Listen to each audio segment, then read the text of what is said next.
Hello and welcome to Worlds Apart. Religion and politics have long been a dangerous mix, perhaps never more so than in the case of the so-called Islamic State. Is this violence and gloating evidence of everything that is wrong with religion, or perhaps how religion can be used as a scapegoat for other less than honorable fields of human activity? Well, to discuss that, I'm now joined by evolutionary biologist Richard Dawkins. Mr. Dawkins, it's a great honor to have you on the show. Thank you very much. Well, I know that you've been a critic of organized religion for quite some time, and you spoke about religion and evil. But I wonder if the pictures, the footage that we see coming out of Syria, of Iraq, with the Islamic State executions, crucifixions, decapitations, if they leave you shocked, if somebody told you 5 years ago that we would be dealing with a phenomenon of such proportions, do you think you would be surprised?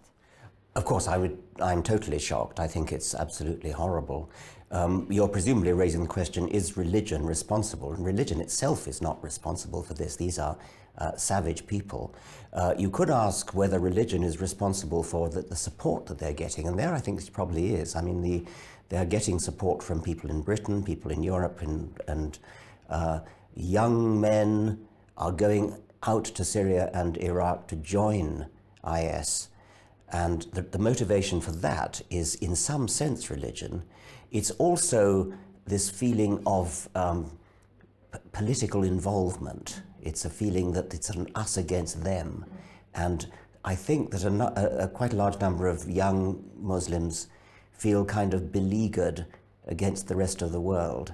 And so religion, in some sense, might be just an excuse. But I do think that a dominant part of the motivation for these young men has to be religion. Well, I would like to explore that a little bit later, but before we go there, if we could look at the biological aspect of it, and I think you are an evolutionary biologist, and probably you would agree that as species we developed some adaptations to sort of prevent us from excessive gore. I mean, killing itself is not easy, and you can argue that perhaps they are savage people and just a bunch of psychopaths, but there are a lot of them. Their number is too high to believe that there is something that is, psychologically wrong with all of them. So I wonder if this type of violence itself is not natural, because I mean, some people have, for example, fainting reflex at the sight of blood, or it's difficult to kill people with bare hands, and they do it very, very easily. Well,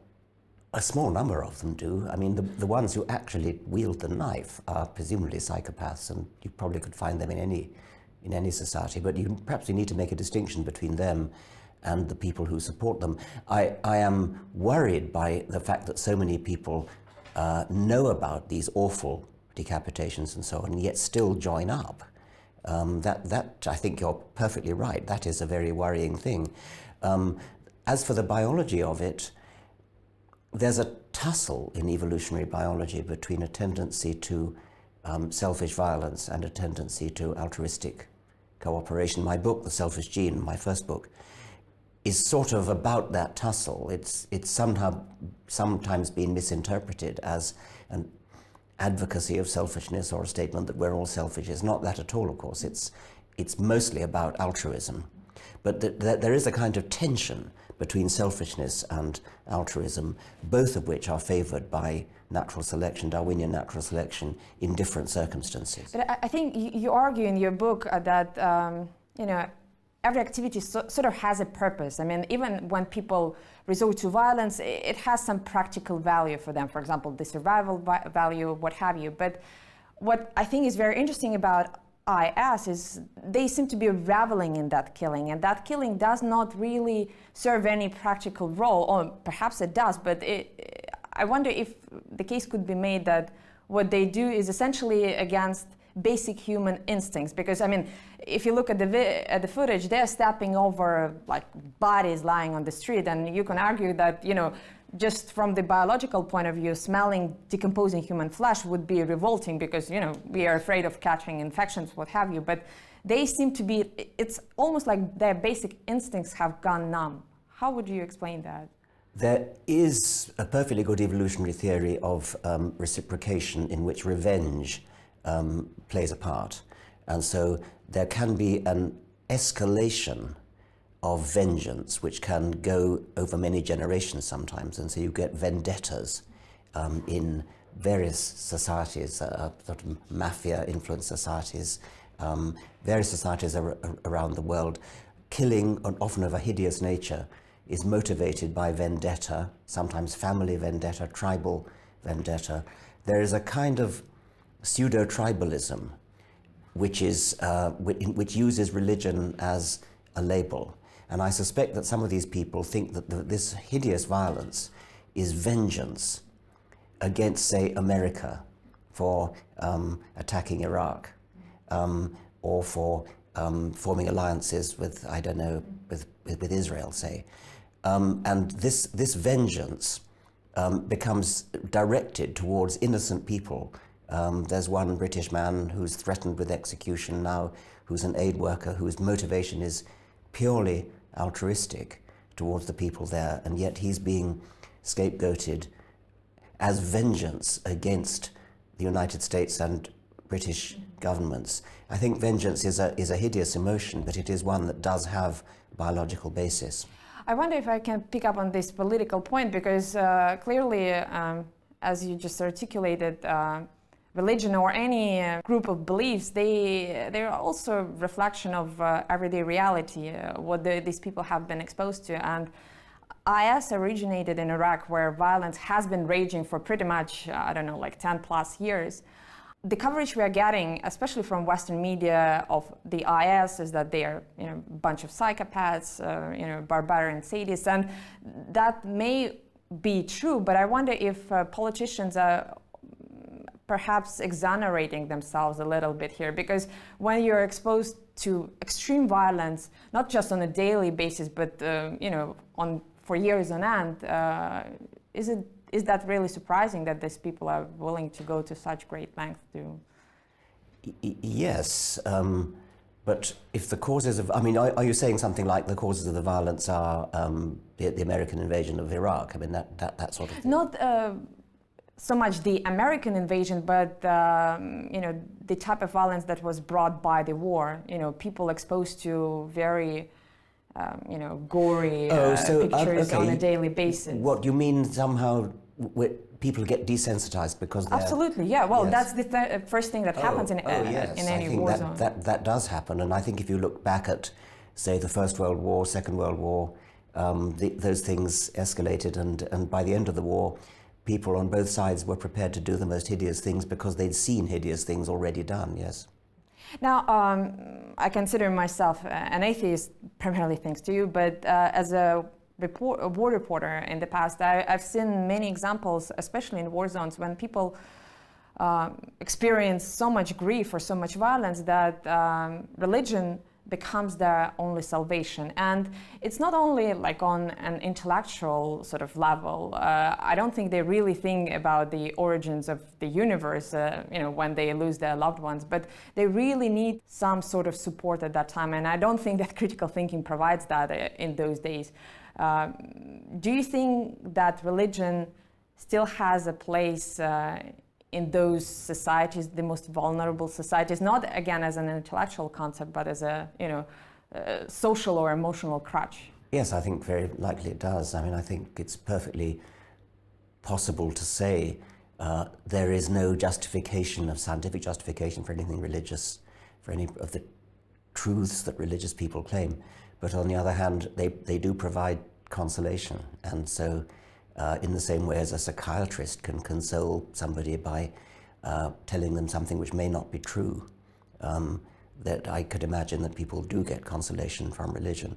What sort of irritates me is when people do what you're not doing, which is to confuse the possible role of religion in consoling people with saying, therefore, it must be true. That's a total non sequitur.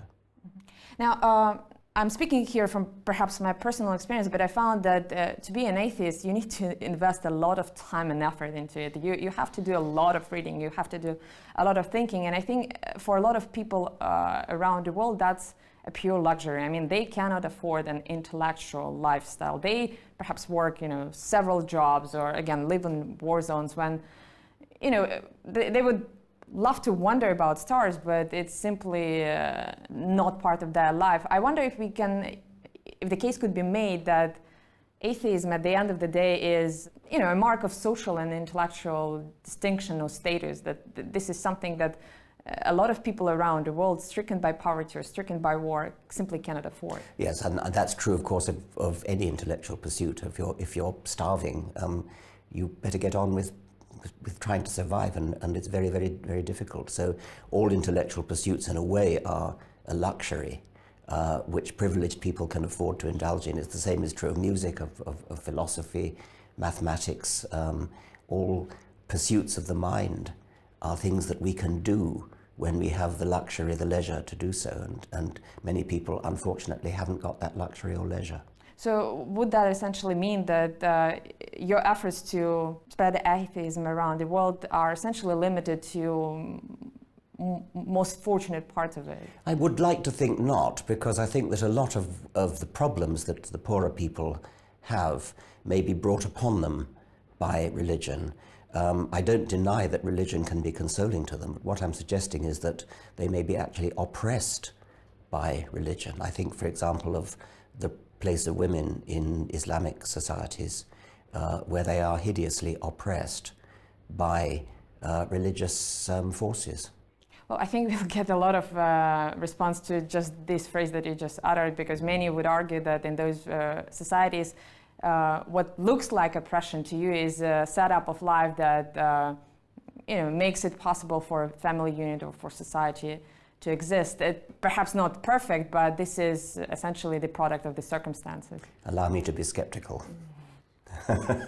Well, we talked about ISIS, and on the political level, we can see that it can, perhaps bring sworn enemies together. Like, for example, the United States and Iran, there are some negotiations about them working together.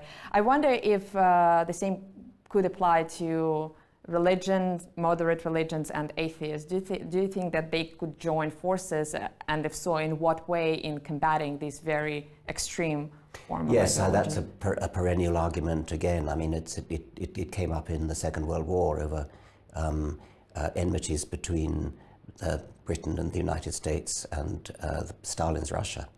And they came together to fight Hitler and then parted again after Hitler was defeated.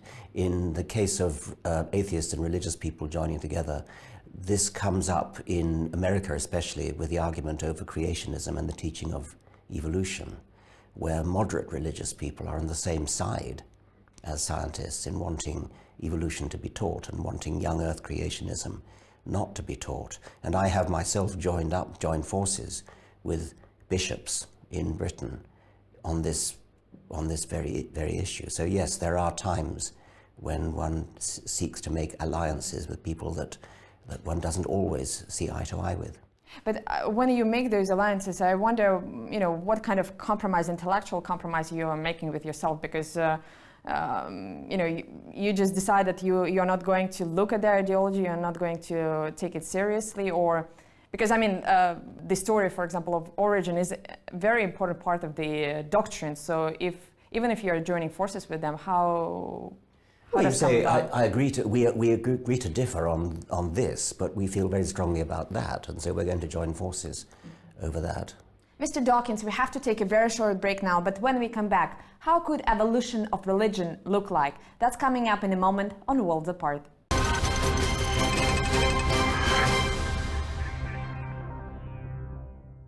Welcome back to Worlds Apart, where we are discussing religion and politics with evolutionary biologist Richard Dawkins.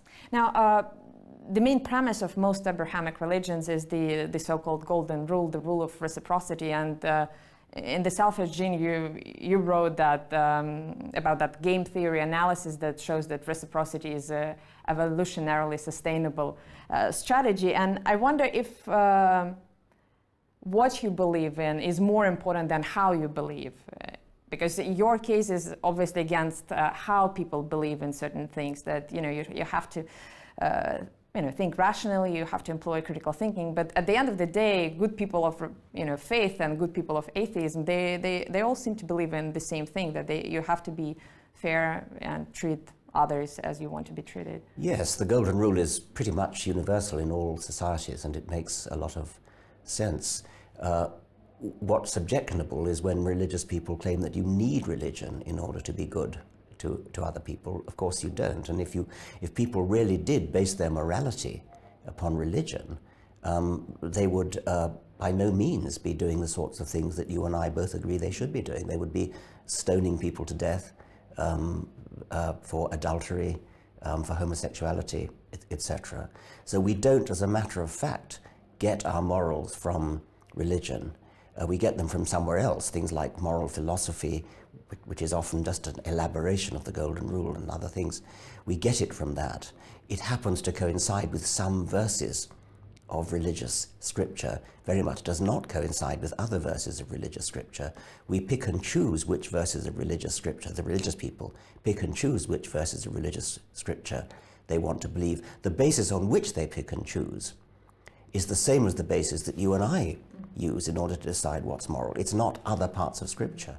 I would like to ask you perhaps a sexist question, but there are a lot of studies that show that for males, how you do certain things is more important than for females. For example, in war zones, valor and honor are male values, predominantly male values. Women tend to compromise for the sake of their loved ones. For them, even though they're more attuned to public opinion, in critical situations, they're ready to sacrifice that. And that led me thinking that perhaps, what some would call the strident form of atheism is perhaps a male construct, because for most women, it doesn't really, or for many women, it doesn't really matter whether somebody, again, believes in the Bible or in Allah, as long as they are decent human beings, as long as they function in a society in a way that doesn't threaten anyone. I hesitate to tie labels on sexes of that sort. There could be evidence for that. I could imagine psychological evidence for that. I haven't looked into it. I think we need to discuss in a civilized way the differences between these two ways of looking at things, and I'd be hesitant before I tied gender labels on them. But the reason I'm asking, of course, is because many people believe that you're very principled, and some would say strident position on that. You put it on the intellectual basis. You believe that it's intellectually driven, and I wonder if you ever thought about it also being influenced by gender factors. And we see similar phenomenon, for example, in organized religion, when again most of the high priests are also male, and those who indoctrinate and postulate values, they also happen to be male. I value the world of the mind. I value truth. I care passionately about what's true, and so to me, as an individual, when I look at a religion, what I care about is it true? Is it really true that there is a God, etc.? I recognize that emotions are also important. I'm driven by emotion in other issues. I'm driven by emotion, for example, in the question of saving species from going extinct, things like rhinoceroses, elephants, tigers. It's quite hard to build a purely rational case for saving the elephant, saving the black rhino, saving the tiger. My case is an emotional one, and I'm not ashamed of that. I would weep if we lost the two elephant species that we have. That's emotional, and I defend it on those grounds. Religion is, to me, a matter of intellect, and I take my stand on that.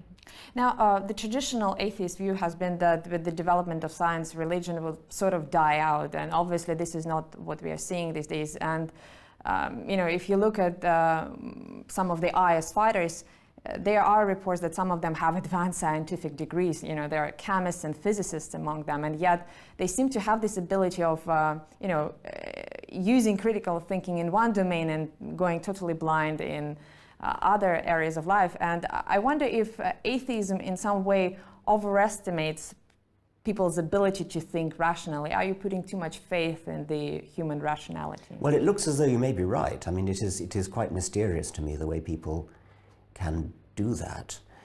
Identity politics in the case of IS is no doubt part of it.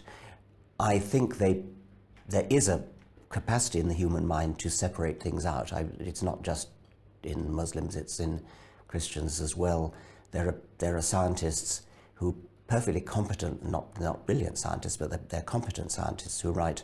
I mean, there's an extreme case known to me of an American professor of astronomy who writes competent mathematical papers about astrophysics which make the assumption that the universe is, whatever it is, 13 billion years old. But privately he believes the universe is only 6,000 years old. So that shows that it's possible for an apparently intelligent and academically competent mind to be split in half and to go through the motions of writing papers in astrophysics while believing everything about his paper is nonsense. That's an extreme case, and what we see much more often is less extreme cases of the same thing.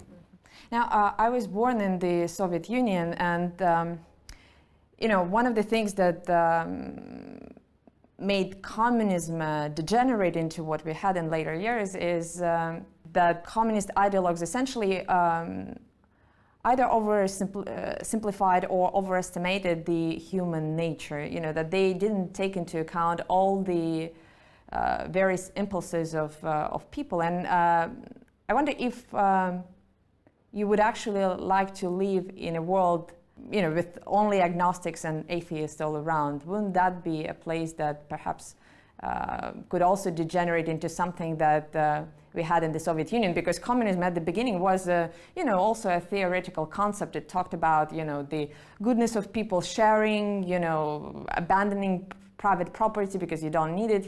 It counted too much on the better side of human rationality. But at the end of the day, it brought out the worst. Can atheism do the same? Well, you may be saying it's realistic. You may be saying it's unrealistic to count on human nature, but I still think it's a worthwhile ideal. I mean, I would like to live in a society where people are rational and skeptical and critical, and that I think means they would be atheistic.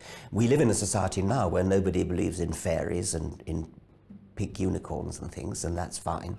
I think I would like to live in a society where people are critical, skeptical, rational, believe things only when there's evidence and not because of tradition or emotion or revelation or holy books or priesthoods. Have you ever thought how much critical thinking may be too much? I mean, is there a limit beyond which it may get? No, I don't think there is. I mean, you don't want to apply the sort of extreme skeptical, critical thinking to ordinary personal relationships. Does my lover love me or not? That we use human faculties for that. Life would be unpleasant if we were constantly seeking evidence and doubting our loved ones. So no, but when it comes to beliefs about the real world, about science, about religion, then I think yes, I do want people to be skeptical and critical. And I heard you often talk about, or people rather asking you about, religious art, and you always reply that, for example, the existence of Sistine Chapel is not proof of the belief system that helped to bring it about. But I wonder if you see anything in common between creativity and religion, in a sense of both of them providing some sort of escape from rule-bound world, because on some level you can even argue that religion is just an example of human creativity of thought, and just giving yourself some respite from the bounds of logic.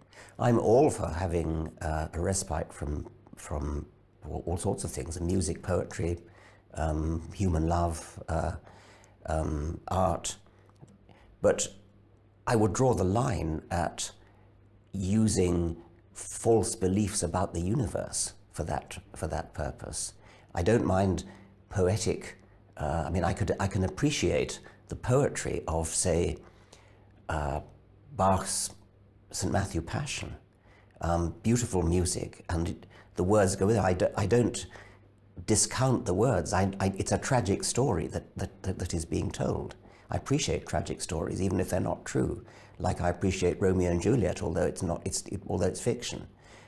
So yes, we take refuge in fiction, but let's forget that it is fiction. That's the point I would make.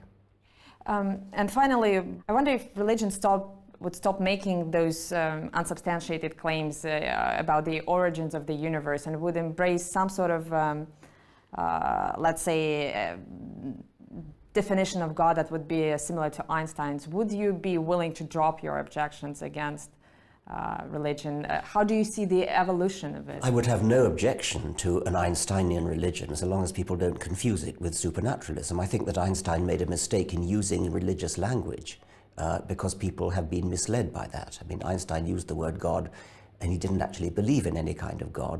He was a pantheist, and I'd be happy to go along with that kind of religion. I just wouldn't call it religion. But how do you see the future of religion? If you seem to be agreeing that the social and emotional function that it serves is a very important one. Do you see any institution that could either substitute that or a way in which religion could evolve? If I just ask you to use your imagination and let's say imagine religion in 100 years. I wouldn't call it religion. I think we need human comfort, psychological comfort, human comfort, emotional counseling, all these sorts of things. People get help from each other. We're a social species. We put our arms around each other to comfort each other. We don't need supernatural spooks in order to do that. Absolutely, but my point is that religion, as of now, is pretty much the only, or perhaps a very rare, social institution that has these open door policies. Science doesn't. You have to, meet certain criteria to be a scientist. But counseling does, psychology does. But you have to pay for that. The religion provides it free of charge. Well, then we shouldn't. I mean, I would like to see a more socialistic approach to that kind of thing, to mental health. So you're advocating the return to the Soviet Union? I think social goodwill is something that we can achieve without overbearing dictatorial ordering about. Well, Mr. Dawkins, it's been a great pleasure talking to you. Thank you very much for your time, and please join the conversation on our YouTube, Twitter, and Facebook pages, and I hope to see you again, same place, same time, here on Worlds Apart.